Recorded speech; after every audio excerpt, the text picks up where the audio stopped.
would it be feasible for somebody like myself to drive around the world? And the answer slowly became yes. Say 100 people have contacted me with the dream of driving around the world. Of those 100 people, one has gotten to the start line. People with disabilities can achieve great things.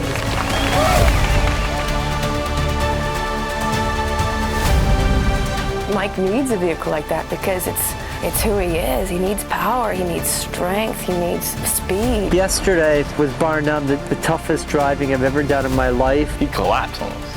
Like, you know, he'd be utterly exhausted. I'm physically beat, I'm emotionally wiped out. Whoever said driving around the world was easy.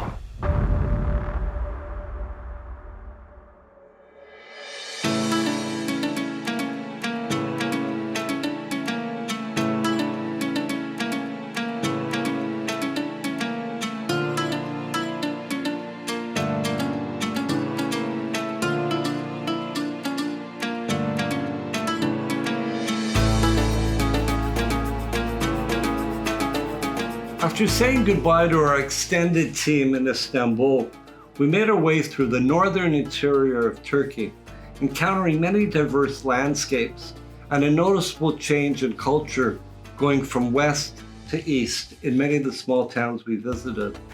It was quite a sight to see the iconic and the majestic Mount Ararat before saying our final goodbyes to both Peter Stewart and David Hamilton. Then there would be many long delays at the border, and then utter chaos as we made our way into Iran. Inside the Iranian border, we met up with our escorts, Manouche and Mohammed, who would also be our translators for the next 2 weeks. My name is Manouche. The second name is Arami from Tehran. I thought that it would be very interesting and very attractive program.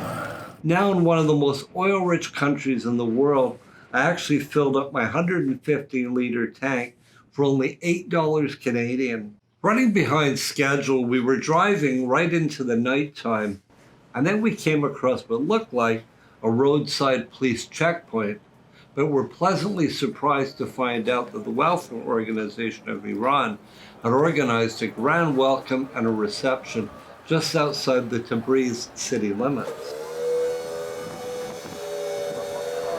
Welfare organization in Iran. And Mr. I myself, on behalf of blind people, I tell welcome to you. And Mr. Iskandar. Here we are at looks like a police checkpoint, and I had no idea that all these people would be here to greet us. So it's very nice. What can we do to help Iranians? What can we do to help Tabriz? People with disabilities to help your cause. I met up with a lovely guy named Davoud. He was 100% blind and using a white cane. Over the next few days, he would become my friend, emissary, and translator at the many public events.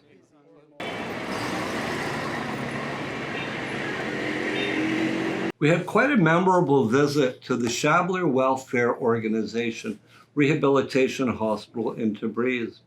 We had met up with a number of people with profound disabilities who, despite their many challenges, seemed happy and grounded despite the obvious lack of medical equipment and resources. Our next destination was the metropolitan city of Tehran, with a population of about 5 million inhabitants. Of course, with the heavy traffic, it made navigating this city quite the challenge. What I'm finding is the drivers are actually quite erratic. What would qualify as, 1 or 2 close calls that you'd get in North America per year happen daily, if not hourly. The welfare organization had facilitated a number of meet and greets, but the one that really stood out was a visit to the only women's rehabilitation center in all of Iran. I'm Hayrat Gut. Hayrat? Oh, great. Well, it's very beautiful around here. Thank You got you. nice mountains. Yeah.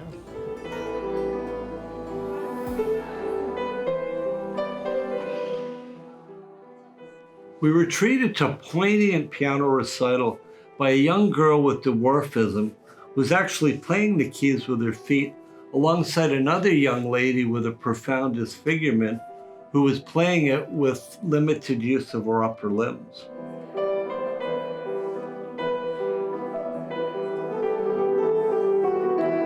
We were all so inspired that we were shedding tears of joy, that these ladies seemingly were happy, they were well looked after, and leading fulfilled lives.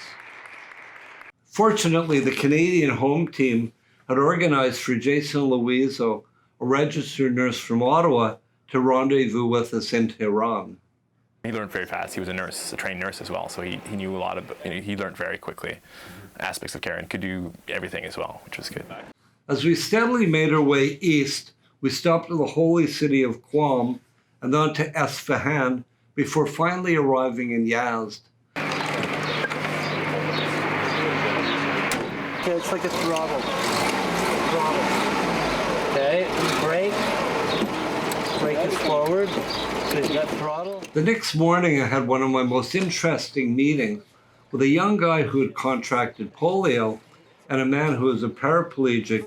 They proceeded to give me a demonstration of their unique mobility devices. It's got the sidecar on it. What's neat is it looks like it's a homemade invention, but he's put the roof system on it, obviously protect from the rain or the sun. Thinking that I would inspire them, I came away with a whole new respect and appreciation for their resolve to become mobile, no matter what the circumstances. Thinking that it couldn't get any hotter, the North American air conditioning on the truck was rendered useless as temperatures approached 45 degrees Celsius, approaching the town of Kerman. Our next visit was to an institution that was home to hundreds of children with mental disabilities. It was run by a very friendly and warm-hearted nun who reminded me of a cross between Princess Diana and Mother Teresa.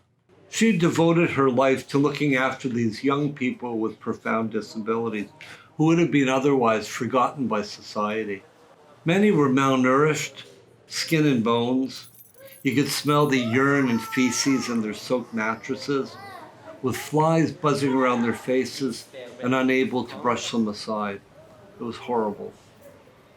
It was definitely one of the most defining moments in the entire trip, and it was so hard to witness this sad reality firsthand.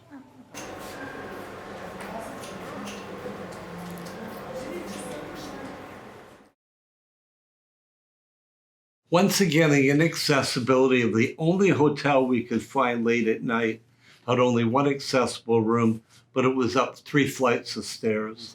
And in this hotel, there was no elevator, so I had to be piggybacked up 3 flights of stairs. After a long day of demanding driving, extreme heat, and an exhausting schedule, this was yet another obstacle that needed to be tackled head-on.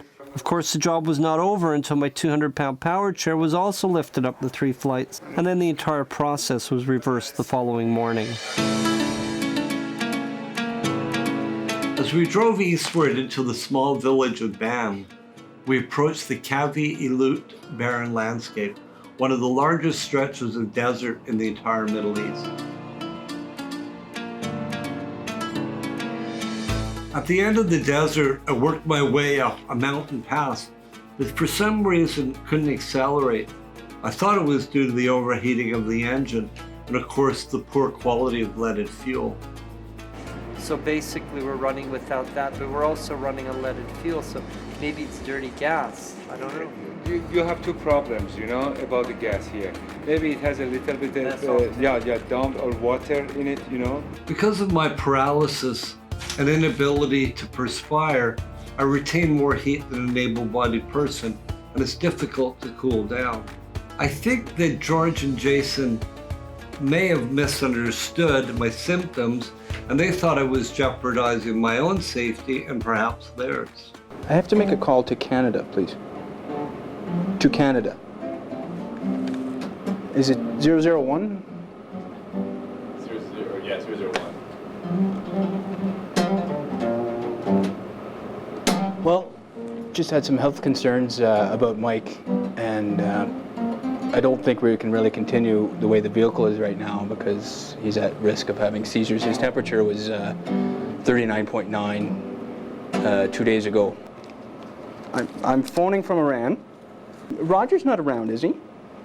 I'm almost wanting to call it quits, just out of fear of being part of something that's going to be just a terrible disaster. I feel like a conspirator. Despite a rather difficult and hopefully conciliatory discussion with Jason, the team dynamics moving forward would never be the same.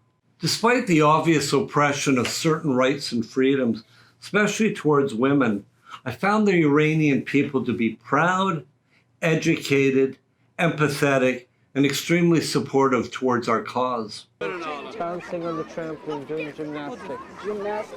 Yes, on trampoline. Well, if you've enjoyed Iran, and indeed the last 6 past episodes, you're going to love our trip through Pakistan,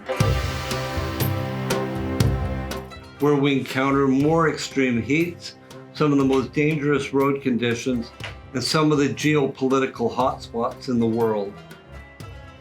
As it turned out, we would need gunmen for protection along the northern route near Pakistan and Afghanistan.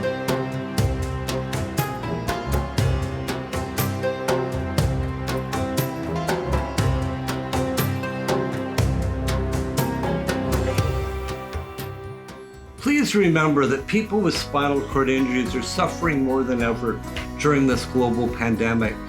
And this is the time when our 3 vital charities need your support. Please show you care and donate generously.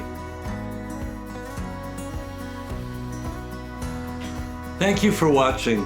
Stay safe and see you further down the road.